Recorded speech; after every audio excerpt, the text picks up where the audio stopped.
अस्सलाम वालेकुम।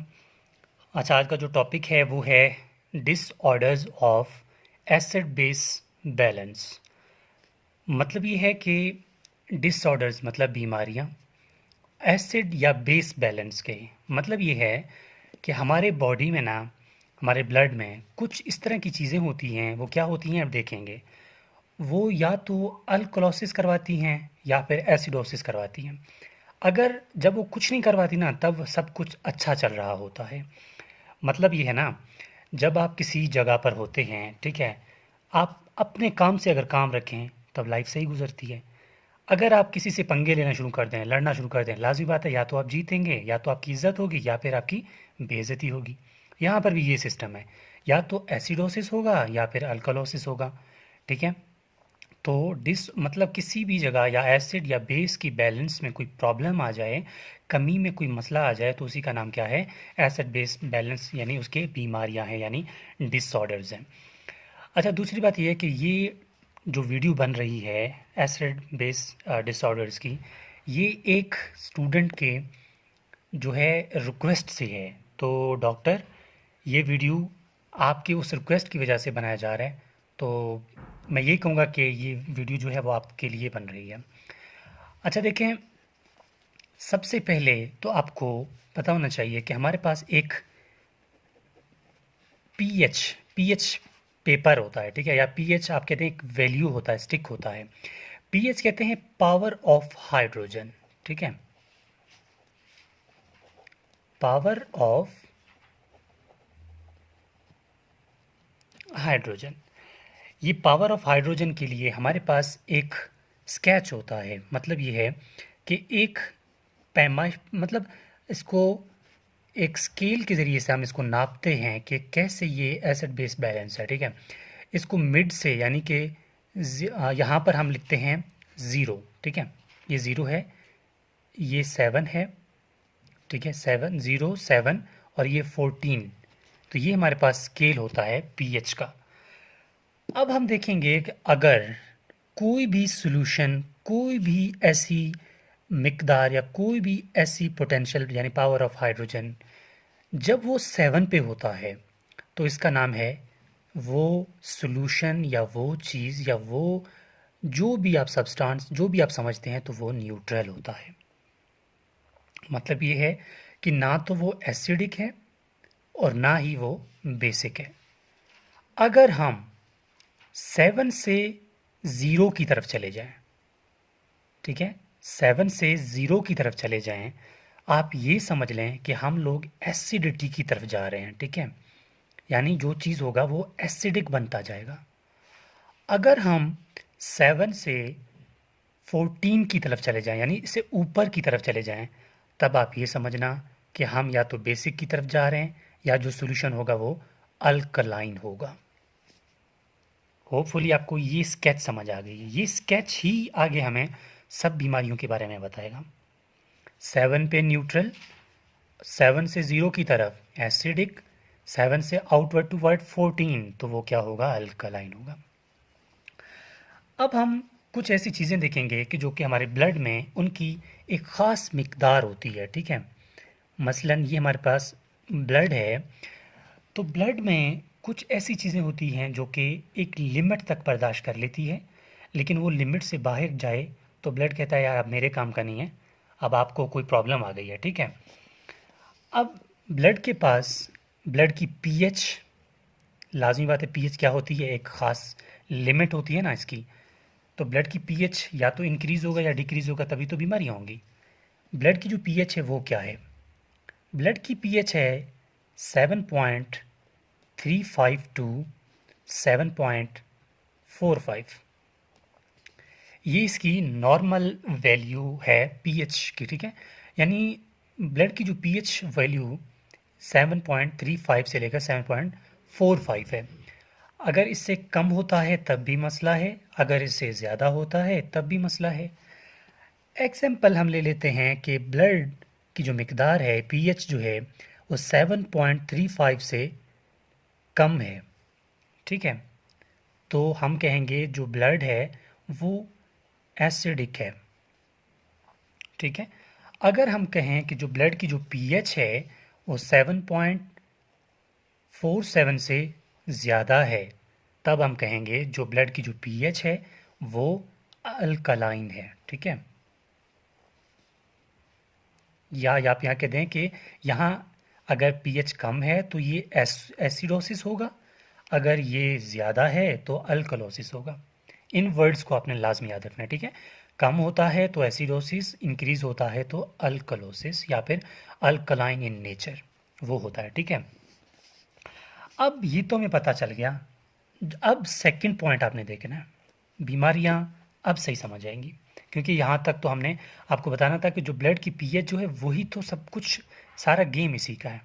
ठीक, अब क्या होता है कि ब्लड के पास बाइकार्बोनेट की भी लेवल होती है। ठीक है, बाई कार्बोनेट। अब जो ब्लड है वो कहता है मेरे पास बाइकार्बोनेट की भी एक लिमिट होनी चाहिए। अगर बाइकार्बोनेट ज़्यादा होते हैं तब मैं अच्छा रिएक्ट नहीं करने वाला। बाइकार्बोनेट की जो वैल्यू है वो 22 यानी 22 से लेकर 26 मिलीमोल पर लीटर है। ठीक है, अब यहाँ पर क्या होता है कि अगर देखो, अभी गौर करो, हमने क्या कहा था, जब कम होगा तो एसिडिटी की तरफ जाएगा, जबकि इंक्रीज होगा तो वो अल्कलाइन की तरफ जाएगा। अब अगर, ठीक है, अगर यहाँ पर बाइकार्बोनेट की लेवल जो है इंक्रीज हो जाए किसी भी प्रॉब्लम की वजह से, अब ये प्रॉब्लम क्या हो सकती है, ये प्रॉब्लम हो सकती है कि कोई भी ऐसी डाइट हमने खाई है जिसकी वजह से हमारी कार्बोनेट लेवल जो बाइकार्बोनेट लेवल जो है वो डिस्टर्ब हो गई है, कोई प्रॉब्लम आ गई है, तब क्या होता है कि लाजमी बात है बाइकार्बोनेट जो है वो डिक्रीज हो जाएंगे। ठीक है, जब बाइकार्बोनेट डिक्रीज हो जाएंगे तो इस कंडीशन का नाम है मेटाबॉलिक एसिडोसिस। क्या है? Metabolic acidosis. ठीक है, अगर किसी भी कंडीशन की वजह से यहाँ पर बाइकार्बोनेट की लेवल इंक्रीज हो जाए 26 से, 22 से नीचे हो जाए, कम हो जाए तो मेटाबॉलिक एसिडोसिस, अगर 26 से ऊपर जाए तब ये होगा मेटाबॉलिक अल्कलोसिस। ठीक है, क्योंकि ये मेटाबॉलिज्म की वजह से होगा तो इसका नाम होगा मेटाबॉलिक अल्कलोसिस। ठीक हो गया, यहाँ तक समझ आ गई बात की। अब अगले पॉइंट पे जाते हैं। ठीक है, अब अगला पॉइंट ये है, इसको छोड़ें, अभी दिखेंगे आपको कौन कौन सी बीमारियां। ठीक है, ये था नंबर 2। अब यहाँ होगा नंबर 3। अब नंबर 3 में क्या होता है, सेम जिस तरह बाइकार्बोनेट की वैल्यू जो ब्लड में एक लिमिट होती है ना, सेम उसी तरह डिज़ोल्व्ड, ठीक है, आप ये कह सकते हैं कि जो डिज़ोल्व्ड कार्बोनिक एसिड है, ठीक है, dissolve carbonic acid PCO2, partial pressure पर, आप ये भी कह सकते हैं कि partial pressure of carbon dioxide, इनकी भी एक ख़ास मिकदार होती है। ये बोलता है भाई मैं भी एक लिमिट तक काम करूँगा। ठीक है, तो इसकी जो लिमिट होती है वो 35 टू 45 mmHg होता है। ठीक हो गया, अब ये भी अगर ऊपर नीचे होता है तब भी प्रॉब्लम होगी। ठीक है, अगर partial pressure of carbonic acid या partial pressure of carbon dioxide अगर कम हो जाए, ठीक है, इस वैल्यू से कम हो जाए तो इसका नाम होगा रेस्पिरेटरी अल्कलोसिस। रेस्पिरेटरी अल्कलोसिस अगर इसी वैल्यू से इंक्रीज हो जाए यानी बढ़ जाए तब इसका नाम होगा रेस्पिरेटरी एसिडोसिस। ठीक है, रेस्पिरेटरी एसिडोसिस। अब देखना ये है कि अब पॉइंट को ज़रा गौर से सुना, अब जो बीमारियां हैं, डिसऑर्डर्स हैं, यही तो हैं। एक बीमारी का नाम है मेटाबॉलिक एसिडोसिस, तो दूसरी बीमारी का नाम है मेटाबॉलिक अल्कलोसिस। तीसरी बीमारी का नाम है रेस्पिरेटरी अल्कलोसिस। चौथी बीमारी का नाम है रेस्पिरेटरी एसिडोसिस। यही तो आपके क्या हैं, यही आपके डिसऑर्डर्स हैं एसिड बेस बैलेंस के। अब वन बाय वन इनको अगर थोड़ा ब्रीफली देखें, आप लोग एक बात याद रखें, मुख्तलिफ बुक्स में वैल्यू अलग अलग होते हैं। बाज़ किताबों में बाइकार्बोनेट की वैल्यू ये नहीं लिखी होगी, बाज़ में ये नहीं लिखी होगी, मतलब स्टैंडर्ड वैल्यू यही है।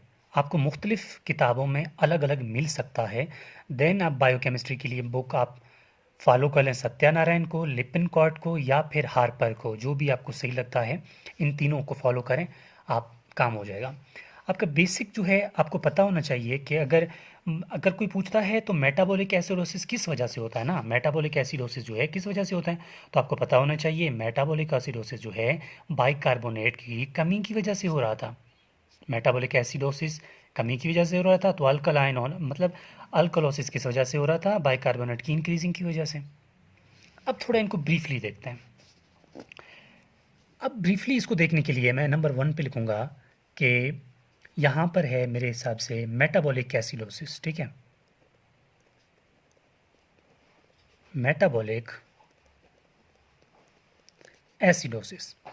अब मेटाबॉलिक एसिडोसिस में क्या है, मैं कहूँगा मेटाबॉलिक एसिडोसिस होती है किस वजह से कि बाइकार्बोनेट की कमी की वजह से मेटाबॉलिक एसिडोसिस होता है, ठीक है।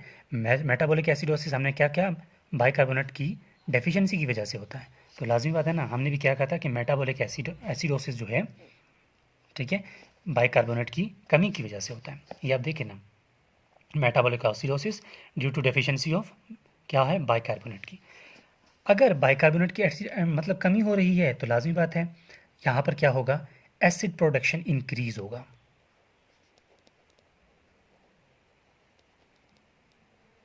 ठीक हो गया। ये सिर्फ मैं आपको एक स्केच इसीलिए बना के दे रहा हूँ, एमसीक्यूज पॉइंट ऑफ व्यू में अगर आ भी जाए या वाइवा में पूछा जाए कि मेटाबॉलिक एसिडोसिस क्यों होता है, तो आप कहेंगे सर मेटाबॉलिक एसिडोसिस इसी वजह से होता है कि जो कार्बोनेट जो बाइकार्बोनेट आयन जो हमारे ब्लड में होते हैं वो इंक्रीज हो मतलब डिक्रीज हो जाते हैं किसी भी मेटाबॉलिक मतलब किसी भी डाइट्री की वजह से, ब्लड की कुछ भी वजह से, ठीक है, तो ये बाइकार्बोनेट जो है वो डिक्रीज हो जाते हैं, दैट्स वाई मेटाबॉलिक एसिडोसिस हो जाता है। सेम उसी तरह पॉइंट 2 मेटाबॉलिक अल्कोलोसिस। अब इनको देखेंगे कि इनको बनाना कैसे है, फिर क्यों मेंटेन कैसे करेंगे, ठीक है, ये तो सिर्फ मैं आपको बता रहा हूँ। लाजमी बात है अब तो आपको आंखें बंद करके भी पता होगा मेटाबॉलिक अल्कोलोसिस जो है वो इंक्रीज कॉन्सेंट्रेशन ऑफ बाइकार्बोनेट, ठीक है, आपको पता चल गया। अब सवाल ये पैदा होता है कि हम इनको मेंटेन कैसे करेंगे, मतलब इनको कैसे मतलब जो प्रॉब्लम आ रही है ना इनको कैसे हम ठीक करेंगे। तो इनको ठीक करने के लिए हम क्या करते हैं, हाइपर या फिर हाइपो वेंटिलेशन कर लेते हैं। वेंटिलेशन, हाइपो मतलब जो अगर बाइकार्बोनेट कम है तो हाइपो देंगे, हाइपर मतलब या बढ़ाएंगे ऑक्सीजन लेवल या इंक्रीज करवाएंगे। लाजमी बात है ना, जहाँ एसिडोसिस कम है तो ऑक्सीजन बढ़ाएंगे, ठीक है, ऑक्सीजन मतलब जो एसिडोसिस अल्कोलोसिस ज़्यादा है तो ऑक्सीजन कम करेंगे। तो हाइपर या हाइपो वेंटिलेशन इसका मतलब है इंक्रीज कंसंट्रेशन या लेवल ऑफ ऑक्सीजन, तभी जाकर ये बीमारी जो है मेंटेन हो जाएगी। तो सेम अगले कंडीशन के लिए, ठीक है, तो अगले कंडीशन यानी बीमारी का नाम क्या था, रेस्पिरेटरी अल्कोलोसिस, ठीक है। रेस्पिरेटरी अल्कोलोसिस इसको मैं साथ लिख रहा हूं, या फिर रेस्पिरेटरी एसिडोसिस। इसमें क्या होता है कि रेस्पिरेटरी अल्कोलोसिस में डिक्रीज क्या होता है, ठीक है, partial pressure of carbon dioxide, ठीक है, partial pressure of carbon dioxide, और इसमें increase partial pressure of carbon dioxide, ठीक है। तो अब इन कंडीशन का भी आपको पता चल गया कि किस किस वजह से होता है। तब इनको ठीक करने के लिए क्या होगा, इसको ठीक करने के लिए, बनाने के लिए तब क्या होगा कि इस पे कि अगर हम कहें कि रेस्पिरेटरी अल्कोलोसिस को हमने ठीक करना है तो इसके लिए क्या होगा, by increase excretion of bicarbonate ions, ठीक है, यहाँ पर क्या होगा, इंक्रीज excretion of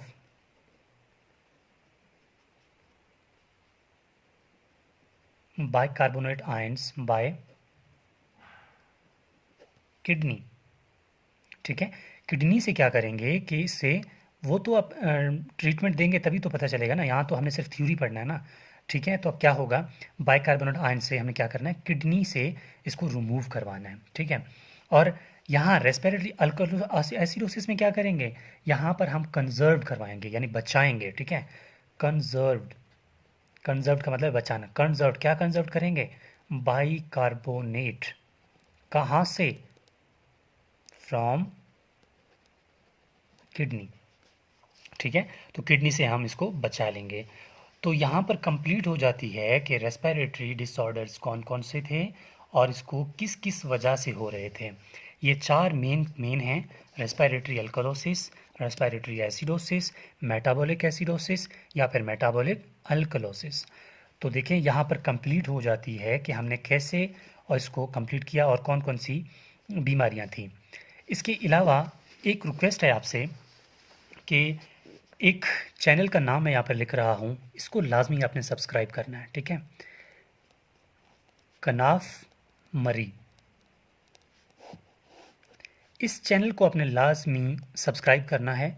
ठीक है, और ये मोस्ट टैलेंटेड स्टूडेंट हैं। आप कुछ नहीं जानते, इससे बेहतर मैं क्या बताऊं। ठीक है, इसको आपने लाजमी यूट्यूब पे डायरेक्ट इस तरह लिखनी है और आपको ये चैनल मिल जाएगा और इसको काइंडली सब्सक्राइब करना है। इसके अलावा ये मेरा व्हाट्सएप कॉन्टैक्ट है, किसी स्टूडेंट को किसी टॉपिक में मसला आ रहा है तो मुझसे शेयर कर सकता है, ताकि हम इसको बनाकर मज़ीद जो है आपके लिए आसानी पैदा करें, जो भी आपका टॉपिक है। लेकिन ये जो disorder of acid base balance बना, this is dedicated to doctor, आपके लिए, जो आपने रिक्वेस्ट की थी। So thank you, this is whole about disorders of respiratory, यानी कि एसिड बेस बैलेंस।